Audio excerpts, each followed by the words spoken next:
أعوذ بالله من الشيطان الرجيم. بسم الله الرحمن الرحيم. ألم تر إلى الذين نهوا عن النجوى ثم يعودون لما نهوا عنه ويتناجون بالإثم والعدوان ومعصية الرسول وإذا جاءوك حيوك بما لم يحيك به الله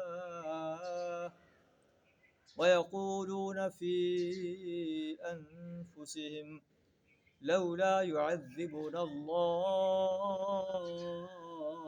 بما نقول حسبهم جهنم يصلونها فبئس المصير.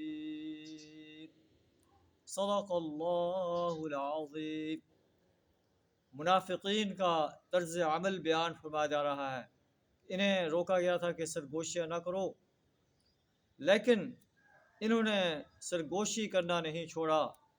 وَيَتَنَاجَوْنَ بِالْإِثْمِ وَالْعُدْوَانِ وَمَعْصِيَةِ الرَّسُولِ، یہ لوگ چھپ چھپ کر آپس میں گناہ اور زیادتی اور رسول صلی اللہ علیہ وسلم کی نافرمانی کی باتیں کرتے ہیں.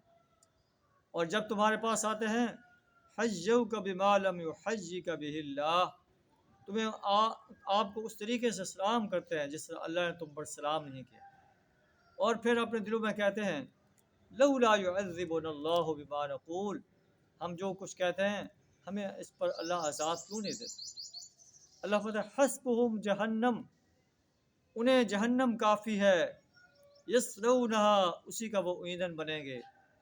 فبئس المصیر، بہت ہی برا انجام ہے ایسے انسانوں کا. منافقین جو طرز عمل اختیار کر رہے تھے، اللہ فرماتا ہے کہ یہ اللہ کی گرفت سے نہیں بچ سکتے. حسبہم جہنم، انہیں جہنم کافی ہے. فبئس المصیر، جو بہت ہی برا ٹھکانہ ہے. اللہ سے دعا ہے ہمیں منافقانہ طرز عمل اختیار کرنے سے اپنی پناہ عطا فرمائے، سچا مسلم بنائے، اور سچا مسلم کا سا طرز عمل اختیار کرنے کی توفیق عطا فرمائے. وآخر دعوانا الحمد للہ رب العالمین.